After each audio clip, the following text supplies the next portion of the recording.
Oi, gente, boa tarde. Eu me chamo Raquel, né? Como a Silvia já me apresentou.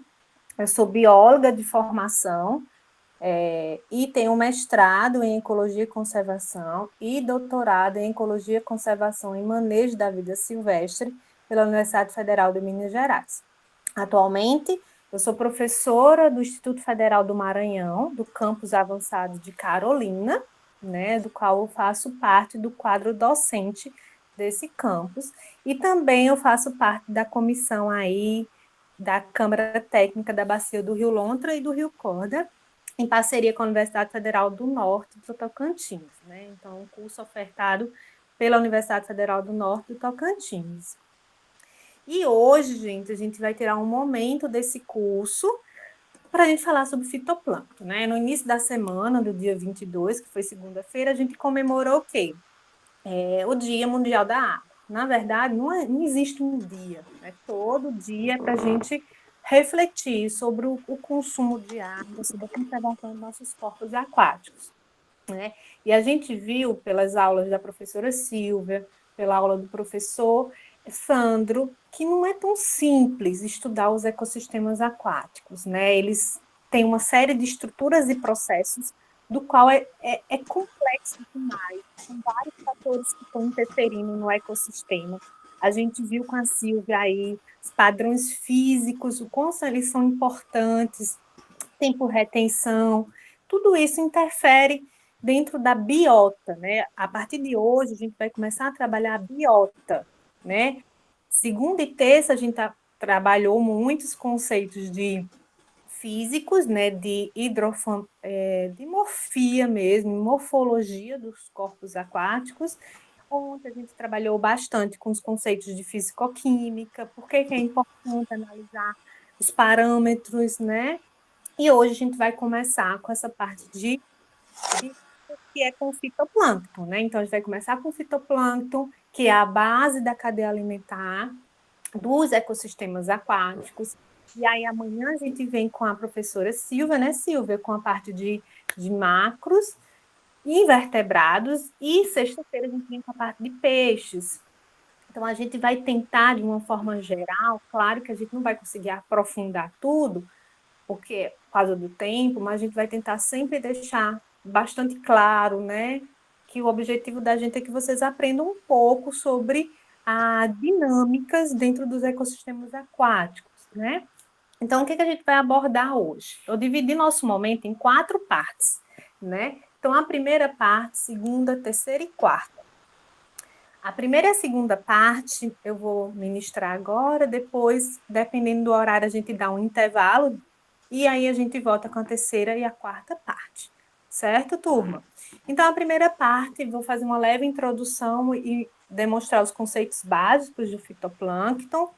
Depois eu vou trazer para vocês características gerais desse grupo, que é tão diverso que uma só aula eu não vou conseguir, óbvio, repassar tudo, mas de uma forma geral vocês vão compreender como é diverso esse mundo do fitoplâncton.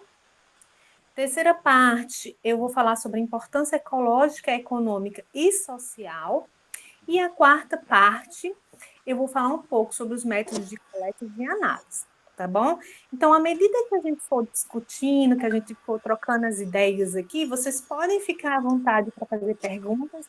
Eu acredito que a Silvia está acompanhando aí o chat, então ela pode ficar à vontade, né, e perguntar, eu não tenho problema nenhum de parar a apresentação para explicar para vocês, ou que se quiser fazer algum comentário a respeito, certo? Tranquilo, vocês estão me ouvindo bem?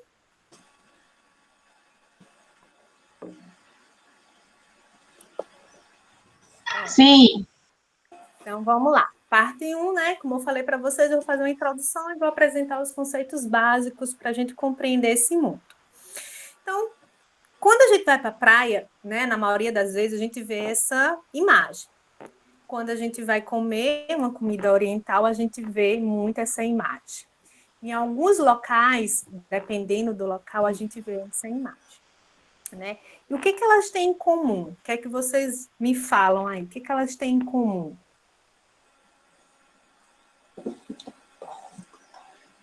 Bora lá, gente. Tô com vergonha? Tem a ver que eles são água? Que eles estão presentes na água, são Isso, rio. a água eles têm em comum. O que mais? Pode falando, turma. Estão aqui no Alga. chat falando, as algas, elas são Isso comestíveis, mesmo. têm água. Exato. Pois bem, é exatamente isso. O que elas têm em comuns é que elas fazem parte de um grupo, né, que a gente denominou como algas, né? Mais adiante vocês vão entender um pouco melhor. Então, isso aqui, gente, a gente chama de sargaço, né? Que a gente vai na praia, de um nome popular, mas o gênero é sargaço, tá bom? E é uma macroalga. O sushi, que nós gostamos, algumas pessoas gostam, outras pessoas não gostam, também essa parte escura aqui é uma alga, né? E aqui, nesse ecossistema aquático do qual está tomado, são algas, são microalgas. Então, o que elas têm em comum, essas três fotos têm em comum que as três fazem parte de um grupo que a gente chama de algas. Umas são macroalgas e outras são microalgas, tá certo?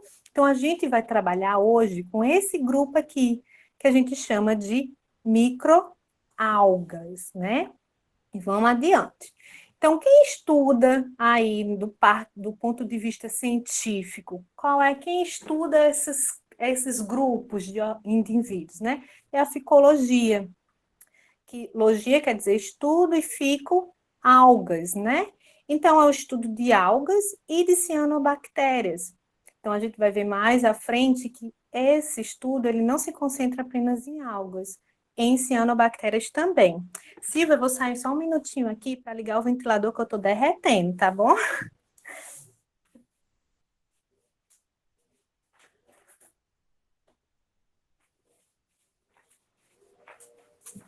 Vê se o Ainda áudio colocou uma continua blusa de bom. manga comprida. No nosso calor derretente, derrete a gente. É porque hoje está abafado aqui, né? Mas tá tranquilo. O ventilador tá atrapalhando? Tá, pronto. Então, é uma ciência que está estudando as algas e cianobactérias. Então, como eu falei para vocês, quando a gente vai para a praia, a gente vê muitas dessas espécies aqui que são macroalgas. Aqui é uma microalgas, né? E aqui é uma cianobactéria. Então, a gente vai se focar nessa tarde nesses dois grupos aqui, no grupo das micro e das cianobactérias. E aí, antes disso, a gente tem que entender, né, como é que esse compartimento, como é que esse ecossistema aquático ele está dividido, né? Como a gente pode observar, dentro do ecossistema aquático, a gente vai ter vários grupos, várias comunidades de populações que estão interagindo entre si.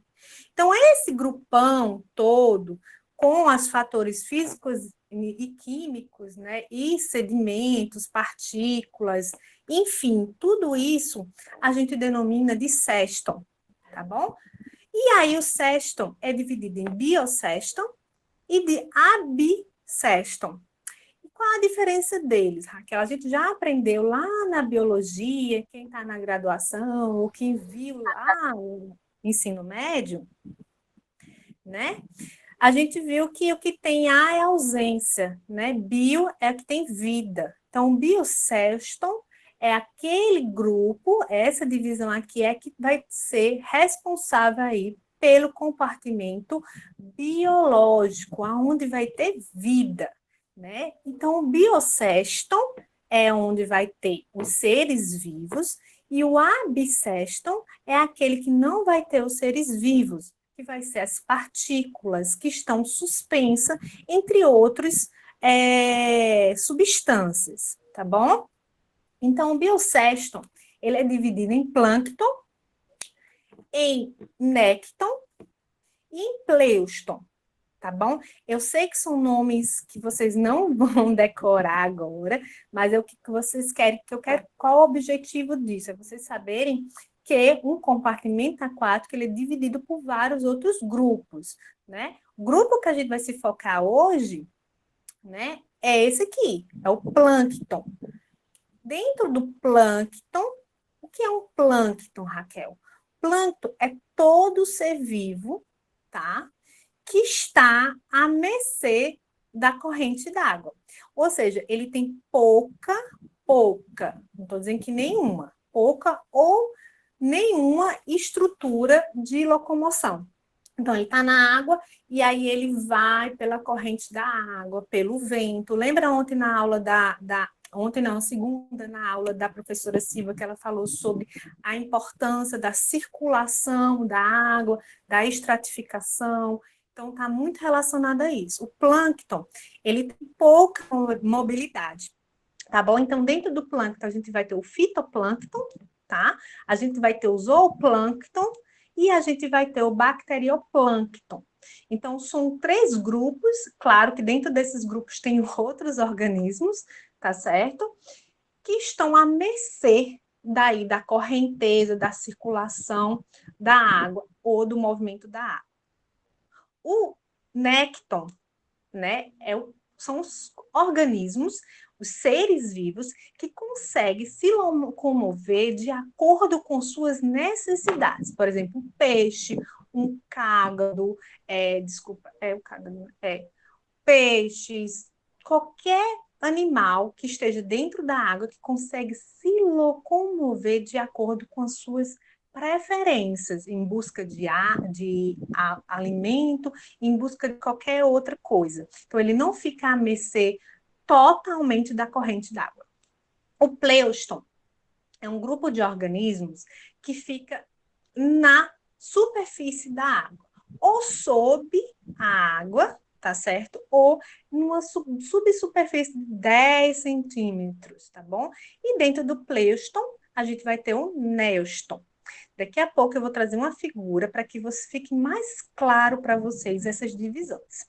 E como eu falei para vocês, o absceston é aquele grupo onde vai ter os detritos orgânicos e inorgânicos particulares, do qual o professor Sandro falou ontem na nossa aula, tá certo?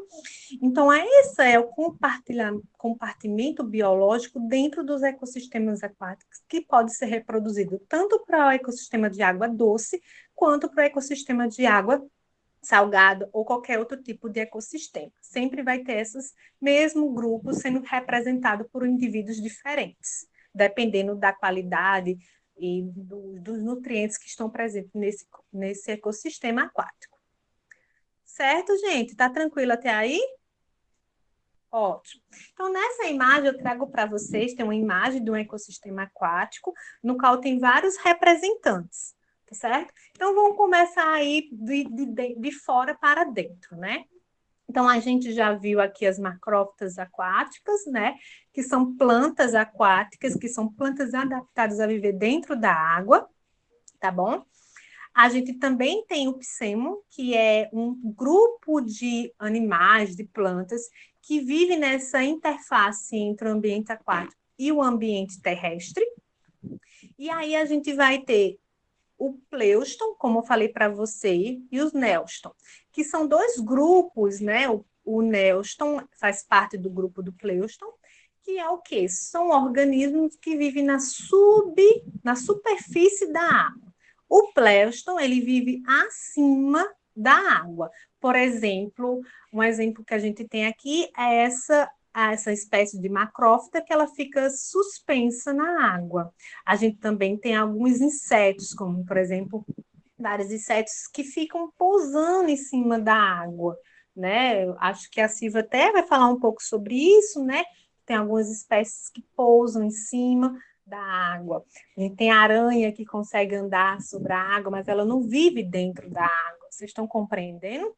São organismos que vivem. Um exemplo também muito clássico é a caravela. Quem já foi na praia já viu aquele indivíduo roxo que fica boiando em cima da água, né?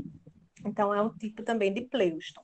O neuston, ele vive abaixo da água, mas ainda fica na superfície, tá certo? Então, a gente tem fitoplâncton também vive aqui e vários outros grupos.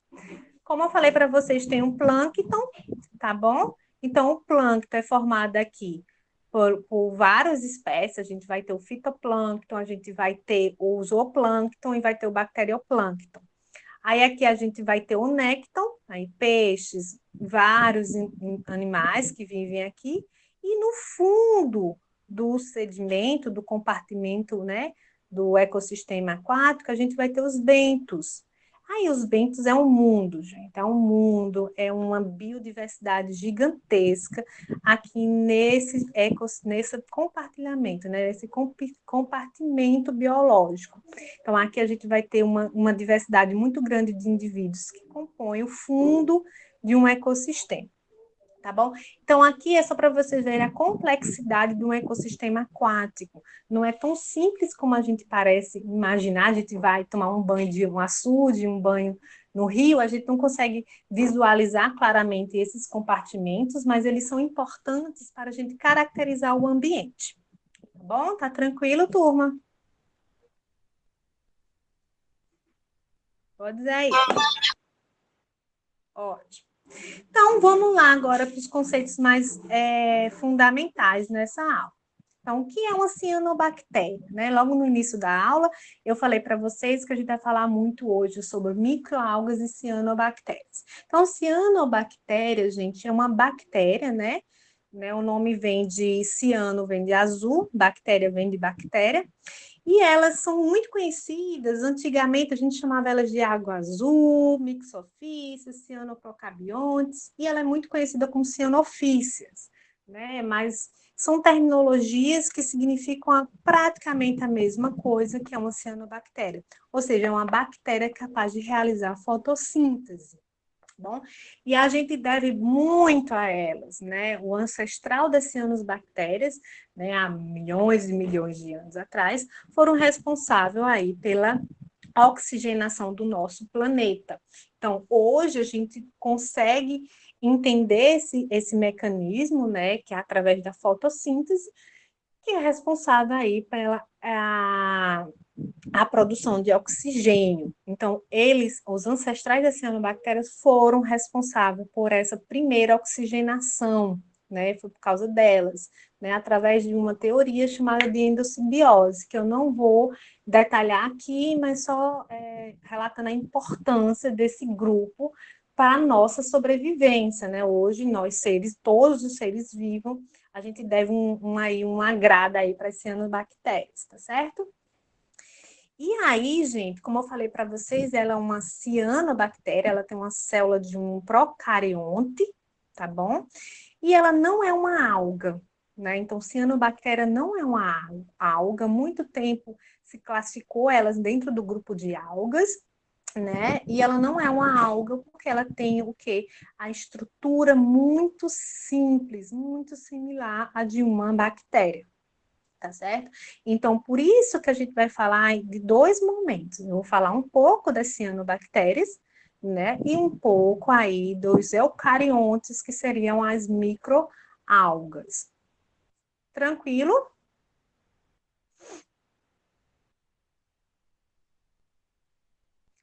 E aí as características mais básicas, né? Uma das grandes características que a gente fala assim das cianobactérias é que elas não apresentam flagelos nem cílios. Então, quando a gente trabalha com monitoramento de um ambiente, a primeira coisa que a gente pergunta é: tem flagelos? Tem cílios? Então, a gente já descarta, certo? Porque as cianobactérias, até hoje, gente, eu não vou dizer para vocês que nunca vai apresentar, entendeu? Mas até agora a ciência não encontrou nenhuma cianobactéria que produzisse flagelo nem cílios, tá certo? Então, mesmo sendo uma bactéria, eu acho que vocês lembram lá da biologia, né? Que tem as bactérias de vários tipos de formas, de tamanho, com cílios, sem cílios, enfim. Mas elas não produzem essas estruturas, e isso é muito importante quando a gente está fazendo monitoramento dos ecossistemas aquáticos, né? Aí a gente já consegue identificar esses indivíduos.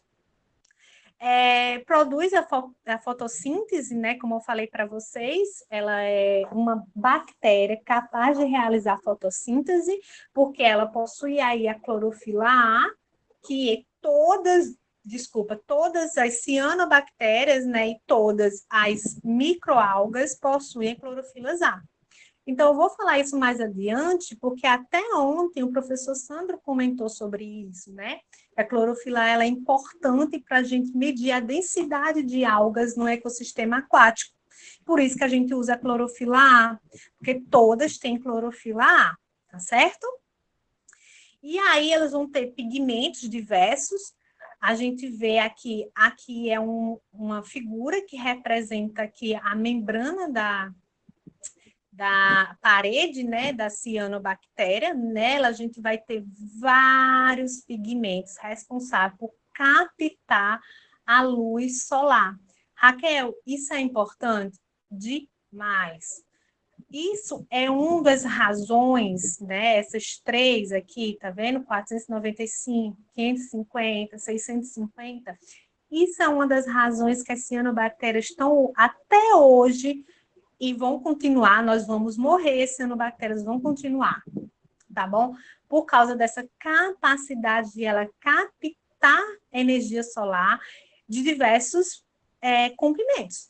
Então, ela, se está pouco, ela vai conseguir, se está baixo, se está alto, se está... Enfim, gente, de todas as formas, cianobactérias, elas conseguem captar essa radiação. E a gente sabe, né, em algum momento vocês vão lembrar que para fazer fotossíntese, a gente precisa de luz, né? É uma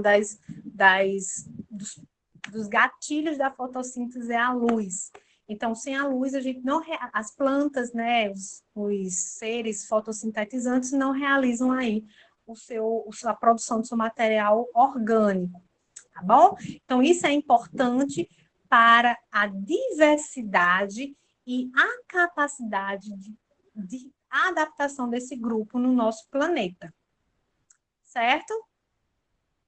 Outras características que vale muito a pena eu falar para vocês, elas são capazes de fixar nitrogênio. Imagine você está dentro de um corpo aquático que, por alguma razão, tem pouco nitrogênio.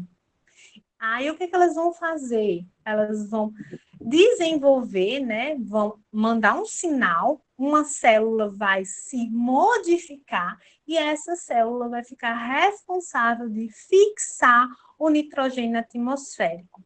Isso é muito importante, gente, principalmente para solos, né, que não têm nutrientes, não tem nitrogênio disponível.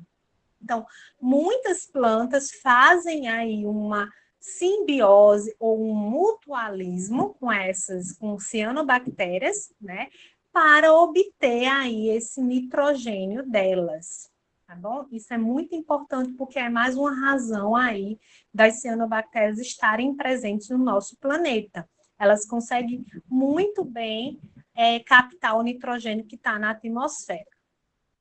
Então, aí, elas vão adaptar uma célula normal, tá bom? Essa célulazinha, vocês conseguem visualizar na foto. Então, aqui é a cianobactéria. E aí, ela pega uma célula e essa célula fica diferenciada. Essa célula aqui, ela acaba sendo chamada de heterocisto. Tá certo? Então, aqui é uma imagem mostrando como é que acontece. Aqui, ela fica responsável de fixar esse nitrogênio, tá bom? E aí, ela passa esse nitrogênio pela membrana para suas células adjacentes. Então, aqui é o heterocisto e aqui é a minha célula vegetativa, tá? Então, Raquel, isso é muito importante para a sobrevivência dessa espécie, desse grupo. Todas produzem? Não. Apenas um grupo, chamado de Nostocarlis, que produz ela tem essa capacidade, porque na natureza, na biologia, tudo é um gasto energético. Então, para ela fazer isso, ela gasta muita energia, tá bom? Então, aqui não pode entrar oxigênio. Então, essa célula que ela fica sem poder realizar fotossíntese. Por quê? Porque a fotossíntese libera oxigênio. Se eu liberar oxigênio aqui, eu vou neutralizar essa enzima que fixa o nitrogênio atmosférico. Agora, imagine isso, que louco, por um ser tão primitivo, né, que são as cianobactérias. Então, a habilidade aí fantástica que elas têm para conseguir se adaptar em ambientes com pouco nitrogênio. Certo, gente? Alguma dúvida?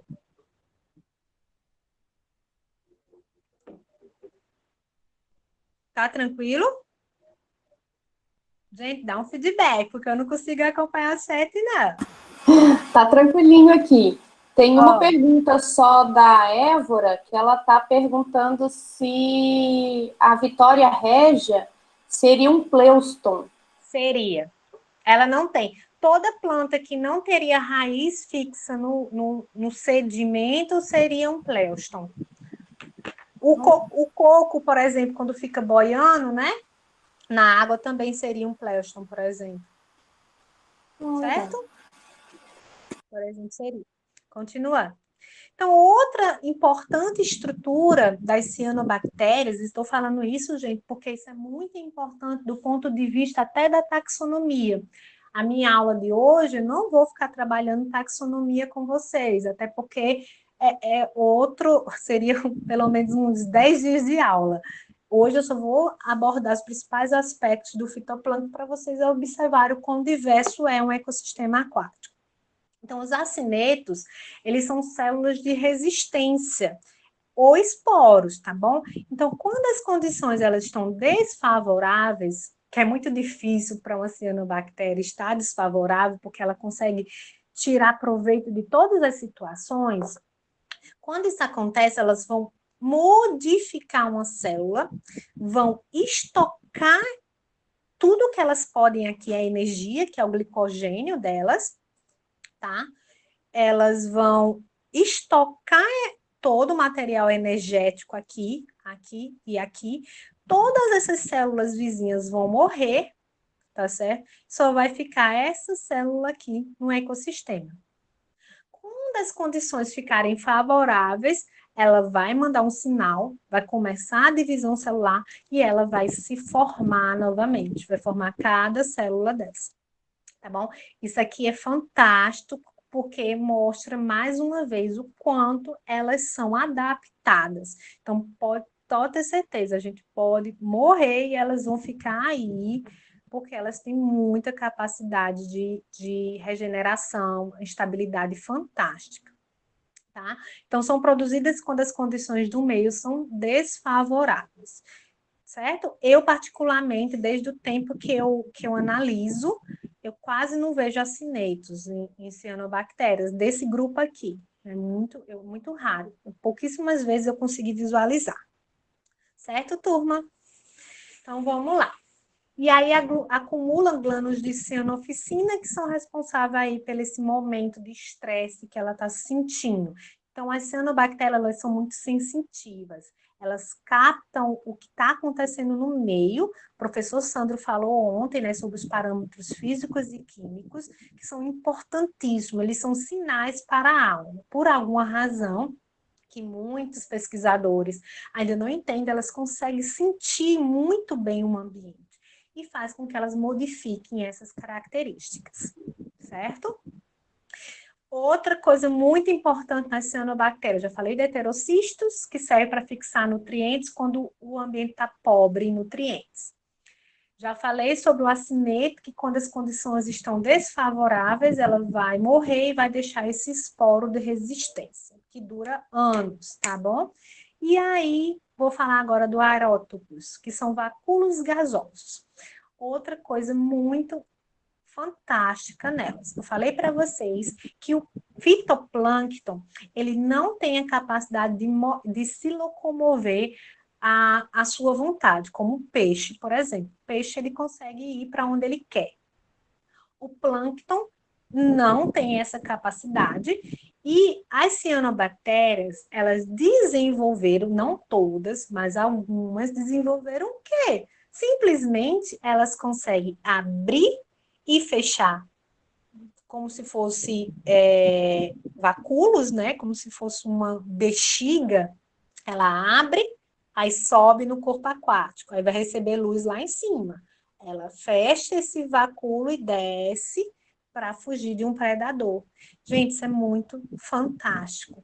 porque elas conseguem aí, consegue sentir aí a luminosidade e ir para esses ambientes. Então, ela consegue se deslocar, não intencionalmente, tipo com o cérebro, alguma coisa dessa forma, mas elas conseguem, por causa dessas vesículas, subir ou descer no ecossistema aquático, tá certo?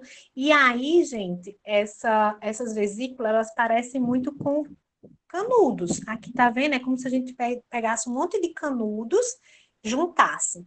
Então, quando ela quer subir, ela abre o canudo, aí ela flutua. Quando ela quer descer, ela fecha esse canudo, aí ela desce. Tá bom? Isso é muito importante dentro do ecossistema aquático e elas se sobressaem. Por isso que as cianobactérias, elas dominam os ecossistemas aquáticos, porque nem todo mundo, nem todas as outras microalgas conseguem. É tipo uma competição desleal, entendeu? Quando você bota uma microalga com as cianobactérias, ela ri de você. Tipo assim, cara, desiste, eu sou uma cianobactéria. É mais ou menos isso para elas, entendeu? Então, são estruturas ocas e rígidas, tá? E aí ajusta a sua posição na coluna d'água. Então, elas conseguem subir, descer tranquilamente. Raquel, Oi. uma dúvida minha, essa capacidade de migrar dentro da coluna d'água, ela consegue inclusive passar de um extrato de temperatura para outro, chegar na zona fótica? Qual é o nível de deslocamento que ela tem aí na coluna d'água? Silvia, tu tá falando do hipolíneo, né? Ela não consegue ultrapassar uma barreira, por exemplo, de um hipolíneo. Ela não consegue. Como as cianobactérias, elas vivem quase na subsuperfície, ali entre 30 e 40 centímetros, elas não vivem muito abaixo. Se tiver uma estratificação muito forte, ela não consegue ultrapassar essa estratificação. Como você mesmo falou, há uma força muito forte. Elas não conseguem, tá bom? Mas é muito difícil, por exemplo, as cianobactérias elas irem muito abaixo. E aí envolve predação, né? Então, a predação está muito relacionada a isso. Elas evitam também esses ambientes mais profundos porque elas sabem que elas vão ser predadas, apesar que elas também ainda têm ela ainda tem a capacidade de não ser tão atrativa. As cianobactérias, elas não são atrativas. Os outros animais, né, que vivem no corpo aquático não gostam de comer cianobactérias. Ainda tem isso. As bichas são danadas. Então, elas não são palativas, elas não são, digamos assim, gostosas de serem comidas. Então, elas ainda têm essas vantagens, fora outras, né? Mas não, elas não conseguem. Isso é muito difícil. É uma parede para elas, tá? Posso passar? Tranquilo? E aí a gente vai para microalgas. Como eu falei para vocês, as microalgas são seres eucariontes, ou seja, já é aquele ser todo bonitinho, com todas aquelas organelas que a gente aprendeu lá no ensino médio, né? Com tudo que tem direito, né? Então é um ser vivo completo, né? Então, as microalgas é um grupo artificial. Por quê, Raquel? Como é que é um grupo artificial? A gente chama de microalgas só por causa para padronizar, entendeu? A gente sabe hoje em dia que a gente tem uma ciência que é chamada de taxonomia sistemática, que ela vem agrupando os indivíduos. E dentro do grupo das microalgas, a gente tem diversas algas de diversos grupos. E aí a gente condicionou, né, a gente combinou de chamar todas essas algas, né, todos esses indivíduos de algas, porque justamente para padronizar, né? Mas hoje em dia a gente não usa mais como um grupo artificial, porque cada grupo ele vai ter uma origem filogenética diferente. Então, isso é muito importante dentro da biologia. Não vou entrar em detalhes porque é muito técnico, tá bom? Mas é um grupo que a gente só combinou de chamar de microalgas. Não está errado, tá bom? Mas não tem qualquer significado taxonômico. É só uma denominação que a gente combinou de chamar. E aí, como eu falei para vocês, é um grupo polifilético. Por quê? Né? É um grupo com várias origens. Então, não dá para eu chamar as algas, dizer que todas tiveram a mesma origem. Então, cada grupo de algas que eu vou apresentar para vocês mais adiante tiveram uma origem filogenética diferente, tá bom? Então, é mais uma denominação que a gente utiliza de forma didática, tá bom? Vamos lá para a parte 2. Até agora eu fiz uma leve introdução aí do fitoplâncton, das cianobactérias. Agora a gente vai dar uma aprofundada aí com as características gerais das cianobactérias, bem como das microalgas, né? E aí, vamos começar por onde elas vivem, né? Onde elas vivem, o que é que elas comem, né? Como é a vida de uma alga, né? Mas as algas, gente, elas estão presentes em qualquer ambiente, tá bom?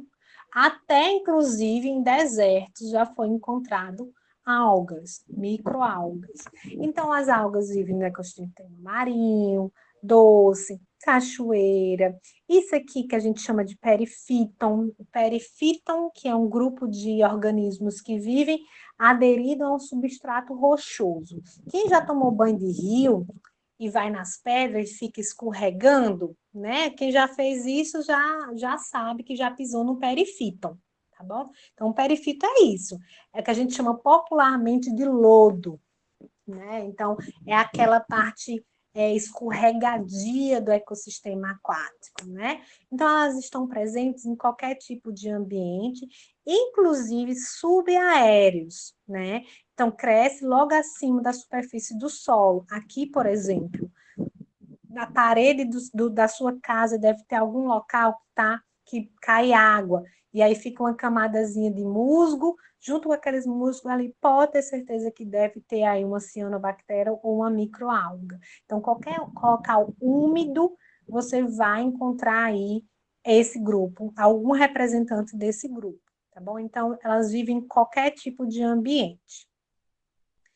E aí, e vive também em ambientes extremos, por exemplo, no solo, tá? Então a gente pensa que não vai ter microalgas no solo, é o que mais tem, gente. Elas fazem muita simbiose com raízes de plantas.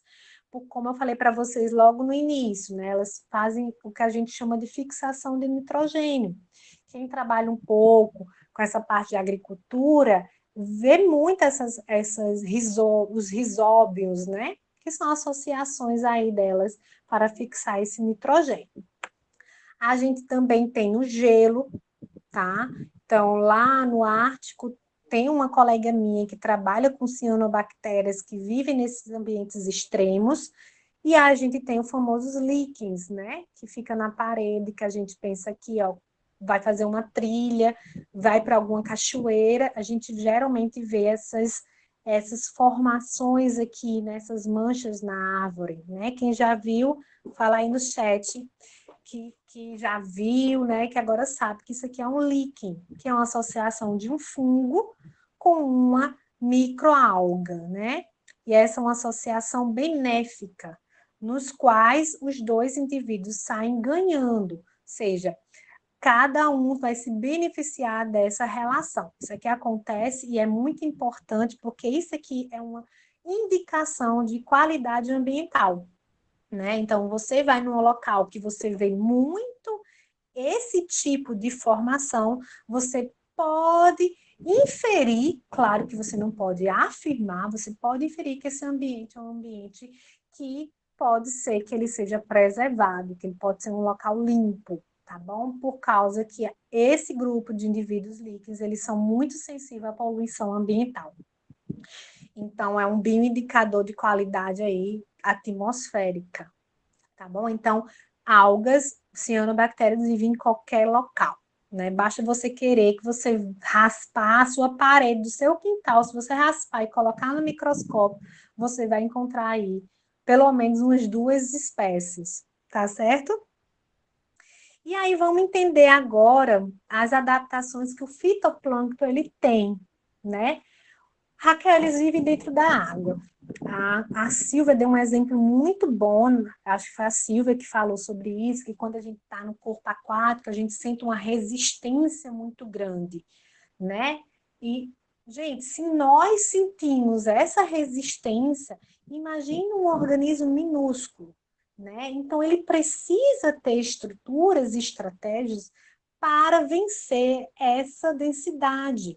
Por quê, gente? Porque o fitoplâncton, ele depende de luz, tá certo? Então, ele tem que ficar em cima do ecossistema aquático, ele tem que ficar na zona fótica, na zona onde vai pegar a luz. Ele não pode descer. Aí, Raquel, o que que ele faz? Lembra que eu falei que ele não tem mobilidade? Então, eu vou me virar. Foi o que eles fizeram. Então, o que que eles fizeram? Primeiro, tem um grupo que é muito bonito, que é um grupo de algas que eu acho mais bonito dentro do ecossistema aquático, eles aumentam a superfície volume. Então, essa alga aqui, vocês conseguem visualizar ela? Ela é como se fosse uma folhinha de papel. Então, ela é bem fininha. Então, a folhinha de papel meio que fica flutuando, né, no corpo aquático. Então, uma das estratégias é essa, é fazer aumentar a superfície do seu corpo para reduzir aí a sua pressão para descer, para sedimentar, tá bom? Outra importante estratégia é a formação de mucilagem. Então, a gente vê essa outra a microalga aqui, tá bom? Bem bonita. Se vocês observarem, vocês vão ver que ela está dentro de um círculo, tá vendo? E elas estão, cada célula dessas estão como se fosse dentro dessa mucilagem, dentro dessa bola. E aí isso faz com que elas fiquem flutuando aí na coluna d'água, tá bom? Isso também é uma estratégia para elas sobreviverem, tá? Continuarem em cima. Presença de aerótopos, como eu falei para vocês, né? Os aerótopos são esses pontos vermelhos, né? Não sei se vocês conseguem visualizar bem, mas onde tem ponto meio vermelho rosinha, são os aerótopos. Quando a gente vai no microscópio, quando a luz passa pelos aerótopos, ele reflete uma cor vermelha. Então, isso é uma boa característica, né? Uma boa, que a gente chama na taxonomia, a gente tem uma palavrinha que eu esqueci o termo, mas a gente tem uma palavrinha, eu esqueci, se você lembra aí o termo que a gente utiliza para que é uma característica taxonômica, né? Então a gente bate o olho e aí a gente tem aerótopos, porque tem cianobactérias que não têm aerótopos, não são todas, entendeu? Então a gente já consegue não é isso não. A Cristiane está perguntando se é uma sinapomorfia. Não está relacionado com sistemática mesmo, está relacionado mesmo com morfologia. Quando aparece uma estrutura, aí a gente fala que essa estrutura é como se fosse uma diagnose daquele gênero, sabe? Mas não é de fato na parte sistemática, não. Daqui eu lembro. Mas é como se a gente fosse um gatilho, né? A gente bate um marcador, né? Pronto, como se fosse um marcador. Aí a gente bate o olho, tem aerótopos, a gente já consegue eliminar um monte de cianobactérias, só a gente vendo essa característica, tá bom? Presença de flagelos, né? Cianobactérias não tem flagelo, mas tem outros organismos que têm flagelo. Se a gente observar aqui, ó, vocês estão conseguindo visualizar um tracinho bem fininho, né? Esse flagelo, gente, ele tipo assim, elas não vão nadar aí uma maratona, tá bom? Mas elas conseguem aí se locomover bem dentro do ecossistema aquático por causa desses flagelinhos, tá certo? Então, isso é muito importante para esse grupo aqui, que é o grupo chamado de facos. E, por último, acúmulo de lipídios. Lipídios, ele é produzido por algumas espécies, que lipídio é óleo, tá? Um óleo. E aí o óleo, ele consegue flutuar, né? Então, ele é menos denso. Então, aí faz com que a espécie ela fique flutuando por mais tempo. Então, isso é muito importante porque faz com que ela se mantenha na coluna d'água. Porque se você for imaginar, você faz aquele suco, aquele suco em pó, né? A gente faz o suco em pó. Com o tempo, aquele pó vai descendo, vai lá para o fundo do copo, não é? Não acontece isso? Então, o que é que a gente faz? A gente mexe e, novamente, o pozinho volta aí para o copo. Não, se não fosse isso, todo o fitoplâncton ele ia para onde? Para o fundo do ecossistema aquático. Então, é uma forma deles sobreviverem dentro do ecossistema aquático, tá bom? Alguma dúvida, gente?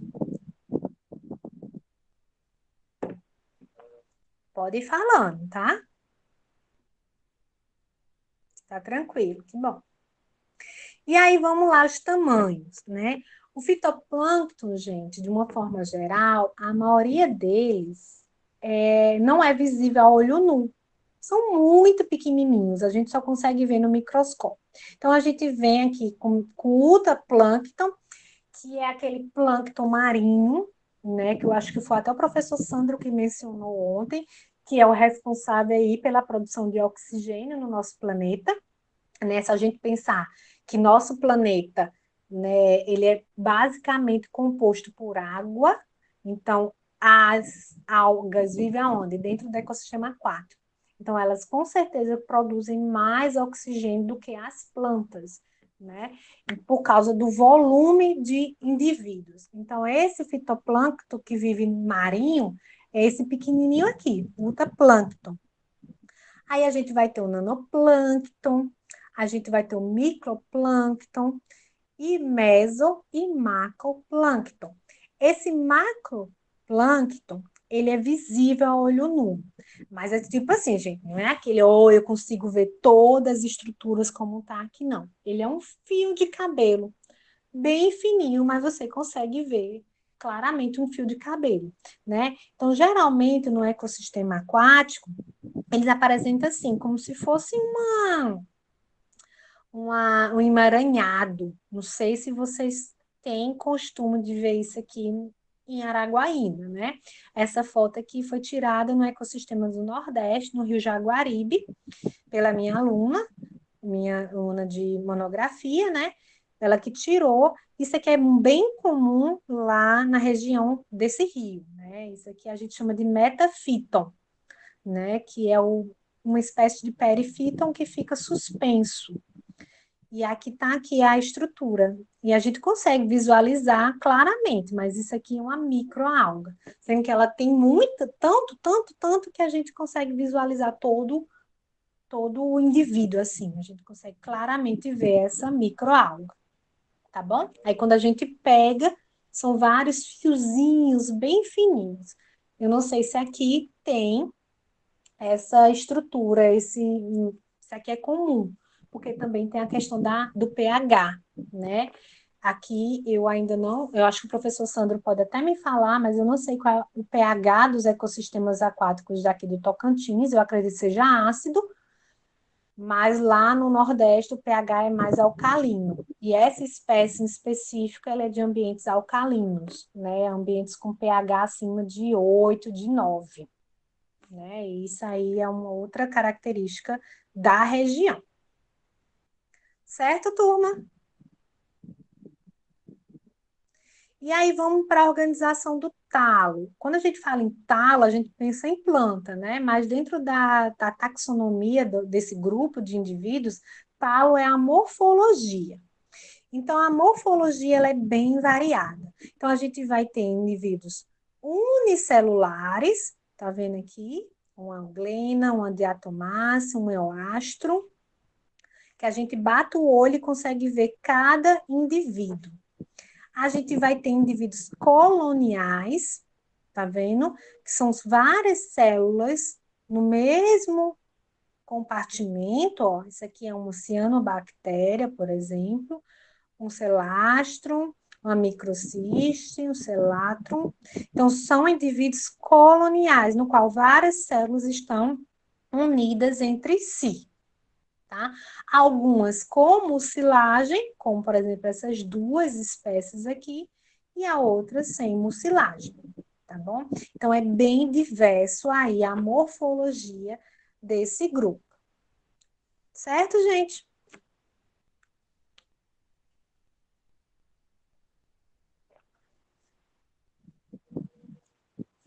Ótimo. Aí a gente vai ter os indivíduos filamentosos, né? Tá vendo isso aqui? Aqui é uma cianobactéria. Como eu falei para vocês, as cianobactérias, elas são muito diversas, como, inclusive como as microalgas, essa aqui parece um fio de telefone. A gente chama essa daqui de espirulina. É aquela espirulina que as farmácias vendem, né? Que é altamente proteica. Então, é essa espécie aqui, que é uma cianobactéria, tá? Então, dentro do grupo das cianobactérias, é uma das espécies que é comestível, né? Que é essa daqui, que é a Artrospira, que o nome dela científico atual é Artrospira, sendo que aí todo mundo chama de espirulina. Na farmácia, todo mundo chama de espirulina. Aí a gente vai ter outras espécies que são filamentosas. O que são espécies filamentosas? Que formam filamento, tá bom? Mas cada célulazinha dessa é um indivíduo. Aqui é um indivíduo, aqui é um indivíduo, 2, 3, 4 indivíduos. Então, na taxonomia, a gente conta cada indivíduo desse, tá certo? É como se eles estivessem acoplados um no outro, ok?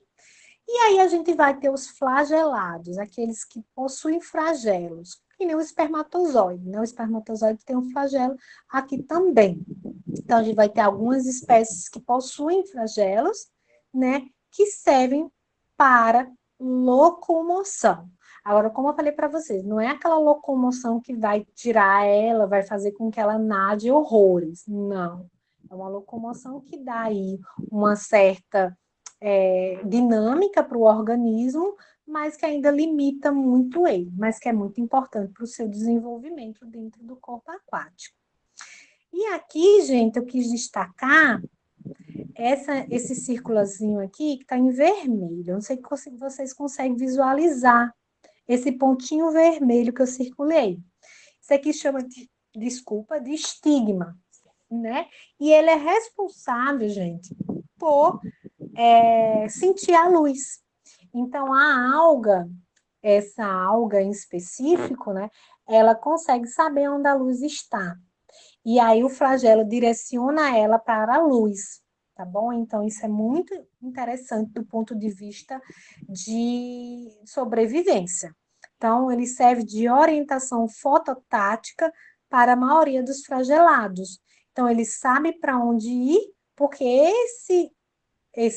essa estrutura aqui, ela faz com que ela direcione para a luz, ela sente a luz, é como se fosse o girassol do nosso ambiente terrestre, o girassol não vai girando de acordo com a luz. Então, essa estrutura, ela faz a mesma coisa, ela vai atrás da luz. Tá bom? Então, isso é muito importante do ponto de vista aí de sobrevivência dentro do ecossistema aquático. Certo, turma?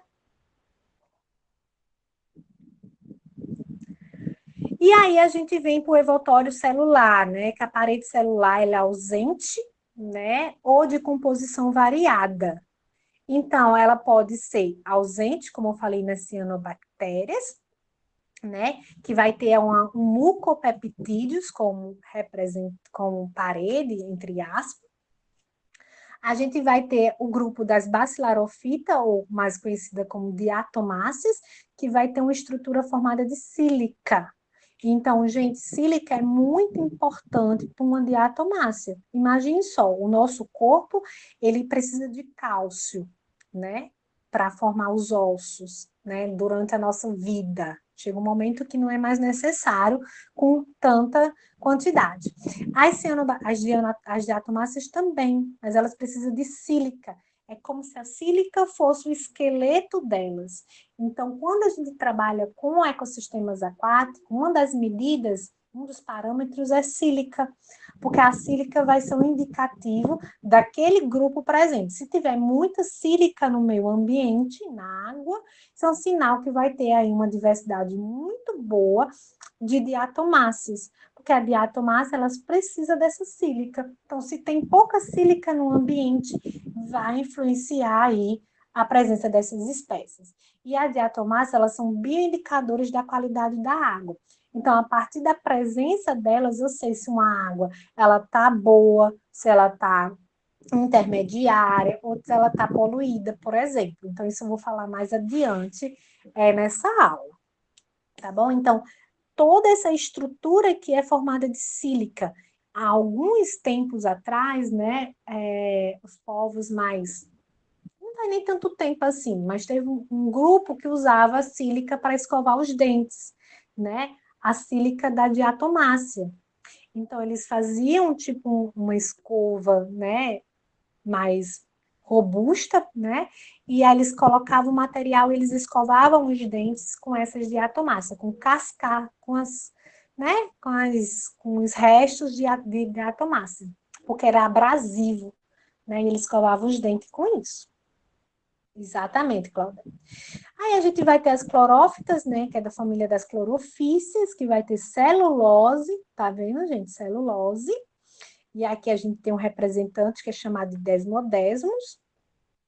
A gente vai ter as eglanofíceas, que vai ter uma película de proteína, tá? E por último, a gente vai ter as dinofíceas, que vai ser formada por celulose e por sílica. Então, a gente vendo só nesse slide aqui, gente, o que eu falei para vocês. Se lembra lá que eu falei para vocês que o grupo ele é polifilético? Porque cada organismo ele tem características diferentes que não dá para agrupar em um único grupo. Não dá, é quase impossível. A gente faz isso só por causa para ser didático. Né? A gente joga todo mundo no mesmo grupo só para ser didático. Mas eles vão ter características muito peculiares que como é que eu faço? A biologia molecular separa assim horrores. De um lado, faz uma mistura tão grande que são totalmente diferentes uma das outras pela biologia molecular, entendeu? A biologia molecular ela é responsável para a gente aí dessa parte genética de tentar aí achar pares, né, a partir do DNA. E aí, quando a gente usa a biologia molecular, ela separa esses indivíduos de uma forma que não dá para a gente agrupar. Mas a gente faz isso por conta do ensinamento, da didática. Tá bom? Então, são grupos que têm características totalmente diferentes, mas que a gente enquadra aí dentro de fitoplâncton. Então, muitas servem para proteção mecânica e contra a herbivoria. Por exemplo, diatomáceas, elas não são palatáveis, né? Imagine só, você está comendo algo duro. Os herbívoros, em geral, que é o zooplâncton, eles não gostam de diatomáceas. Eles não gostam, por causa da dificuldade de comer diatomácea. Eles gostam bastante de clorofíceas. As clorofíceas é como se fosse gelatina. Elas são bem molinhas, elas são muito sensíveis. Qualquer movimento com elas quebram elas são muito sensíveis. Então, eles pegam e sugam mesmo. Bem fácil de comer. Então, elas são muito palatáveis, as clorofíceas. Aí, o que aquelas bichinhas fizeram, né? Para evitar a herbivoria? Elas criaram, tipo, espinhos. Ah, vocês vão me comer? Mas antes de vocês me comer, vocês vão ter que comer esses espinhos, né? Aí são tipo prolongamentos na célula que elas desenvolveram para evitar a herbivoria. E cada uma vai ter uma estratégia, gente. Cada uma vai ter uma estratégia. E aí a argumentação é complexa e útil para a taxonomia, né? Então, devido ao tempo que eu trabalho com esses indivíduos, eu consigo ver cada indivíduo e saber mais ou menos a classe deles, pelo menos o gênero, aí só olhando para a carinha deles, né? Por causa dessas estruturas básicas que a gente visualiza. Então, se eu vejo uma estrutura rígida, dura, com certeza é uma diatomácea. Eu já vou direto para a chave de diatomácea, tá bom? Então, isso serve muito para a taxonomia, para a gente identificar elas. E por que é importante? Eu vou mostrar para vocês por que é importante a gente estudar, né, identificar esses indivíduos nos ecossistemas aquáticos. E as clorofilas, né? Ontem o professor Sandro falou sobre elas, né? Então, os pigmentos que são a clorofila, o que é clorofila, né, gente? A clorofila coração do indivíduo, né? Então, ele que vai fazer todo o processo aí que a gente conhece, né? Captar, fazer fotossíntese dentro, tudo isso. Então, os grupos de fitoplâncton de água doce todos contêm clorofila A. Por isso que nas análises dos ecossistemas aquáticos, por isso que o CONAMA, ele exige clorofila A. Porque quando eu pego, eu vou mostrar para vocês como é que a gente faz isso, né? A gente coleta do ecossistema aquático, a gente filtra, a gente vai fazer a maceração desse material, e aí nesse material só vai ter clorofila A. E a gente coloca num equipamento que vai ler a quantidade de clorofila A, isso é de uma forma bem simples, tá, gente? Ele vai ler através da isso é pura física, né, da refração. Lá dentro do equipamento, ele vai medir a quantidade de clorofila dentro daquele ecossistema.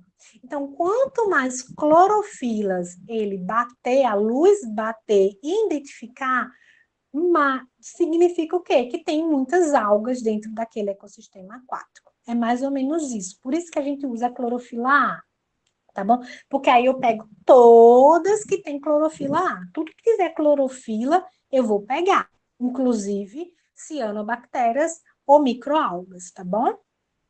Então, além da clorofila A, algumas vão ter clorofila B, outras vão ter clorofila C e outras nem vão ter clorofila, vão ter ficobiloproteínas, né, que é outro grupo aí de pigmentos capazes de captar energia luminosa.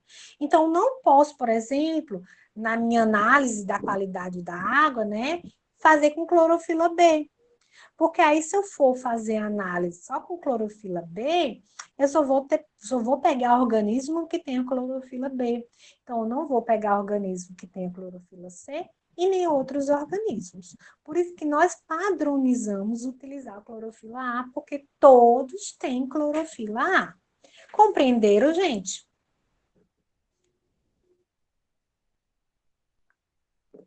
Compreenderam?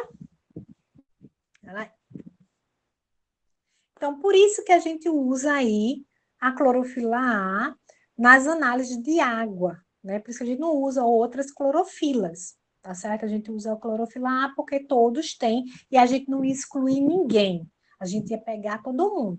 É ruim de um ponto de vista porque a gente acaba generalizando, né? A gente generaliza. Mas, o ponto de vista do ecossistema, da análise da água, o que importa é a quantidade de indivíduos que estejam lá. Então, esse é o que importa, tá bom? Então, eu vou mostrar para vocês mais adiante essa portaria do CONAMA e mais detalhes sobre ela, tá? Material de reserva, isso também é muito importante, que a gente consegue visualizar isso também. Então, as cianofícias, elas têm glicogênio. E vocês podem até pensar, quem lembra lá no ensino médio, né, vai lembrar que glicogênio é uma reserva animal, né? Não é uma reserva vegetal. Mas as cianobactérias, elas têm aí, elas reservam energia na forma de glicogênio. As clorofícias, criptofícias e dinofícias, elas reservam amido, né?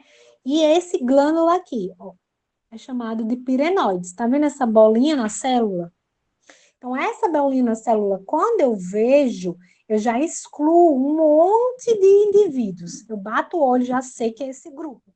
Porque só esse grupo que tem essa estrutura, tá bom? Outro grupo não tem. Então, já é uma forma aí de eu estar me auxiliando aí na identificação dos indivíduos. E aí, gente, a gente vai ter a reserva de energia, que é essa espécie aqui chamada de Brotiococcus. Essa espécie, ela é fantástica, né? Ela, junto com outros, que é Bacillarofícia, Aptofita e Clisofícias, elas possuem estrutura chamada de clisolimarina. É uma estrutura amarela, tá? Então, quando eu bato o olho numa estrutura amarela, dentro da célula, eu já sei que é desse grupo aqui, né? E por último, Esse aqui é o óleo, tá, gente? Isso aqui é o óleo produzido pela essa espécie aqui. É uma espécie que ela consegue produzir até 75% do seu corpo de lipídios. Então, aqui é óleo, puro óleo. Ela é muito utilizada aí para a produção de biocombustíveis, né? Então, a gente utiliza bastante essa espécie específica por causa que é nítido, né, gente? Olha aqui, é tudo óleo que ela produz. E a gente tem esse grupo aqui, né, que é o Glenophycia, que produz o paramídio. Então, é essa estrutura meio que oval dentro da célula. Isso aqui é uma estrutura, uma reserva de energia que aquela espécie vai ter para suportar aí momentos de estresse, né, que o ambiente não está favorável para elas. E aí, quanto mais o ambiente for mais estressante, maior vai ser a quantidade de paramídeos dentro dessa célula. Porque isso é um material de reserva. Era tipo assim, é como se ela estivesse se preparando para morrer. Então, ela vai reservar essa energia e esperar as condições ficarem favoráveis. Certo, gente? Tranquilo? Ótimo. E aí, quando são utilizados, né? Então, elas são utilizadas quando tem baixa luminosidade, tá? Então, como eu falei para vocês, algumas espécies usam óleo dentro do corpo delas para flutuar. Então, elas vão tentar aí, num dia que estiver nublado, por exemplo, elas vão forçar ficar mais próximo ali da superfície para tentar aí captar alguma luminosidade, ou então para períodos de latência, no qual elas vão ficar aí no modo de esporo, no modo de resistir àquele momento, naquele período. Então, isso acontece muito quando no Nordeste, acontece bastante. Quando os ecossistemas do Nordeste, que muitos aqui não são no Nordeste, mas é muito comum na região Nordeste os ecossistemas secarem, né? A gente chama de rios intermitentes. São rios que em algum determinado momento do ano vão secar. Então, por algum momento, essas espécies elas ficam no solo e quando vem as chuvas novamente, ela retorna à sua condição anterior, tá bom? Então, é uma forma aí de estar dentro da natureza, de ainda persistir nela, mesmo o ecossistema secando totalmente, tá bom? Que é meio difícil, né, no norte acontecer isso. Mas no Nordeste é bem comum da gente ver aí esses esporos quando o ecossistema ele seca, tá? E aí o óleo, como eu já falei para vocês, né, que faz com que aí a planta, desculpa, que a alga, ela sobreviva por mais tempo no ecossistema. Certo, gente? Tranquilo? Alguma dúvida até agora, gente? Imagino, Raquel. Aqui nós temos um período de seca e chuva muito forte, mas o nosso período de seca não se compara à secura nordestina, né? É um período de seca amazônico. A gente ainda recebe um ventinho de umidade muito grande aqui, que não chega lá. Mas a gente tem muitos corpos d'água intermitentes e tem também muito de lagoas laterais aos rios, né, que no período de chuva são brejos e do período de seca a lama, né, ela craquela de secura também. Então, imagino que nesses ambientes também deva ter uma quantidade importante desses organismos. Ah, com certeza. É aquela questão que você falou, né? Os pulsos de inundação. Então, o ecossistema ele sobe, depois seca e fica essas poças, as poças evaporam e os organismos ficam lá, com certeza. Gente, eu vou dar um intervalozinho de 15 minutos para a gente beber uma água, tomar um café e a gente retorna, pode ser? Tranquilo? Tá ótimo. Tá ótimo. Enquanto isso, eu vou pedir para duas pessoas que estão no curso. Uma é a Maria. Cadê? Maria Alves e outra é a pessoa que está como Secretaria do Meio Ambiente.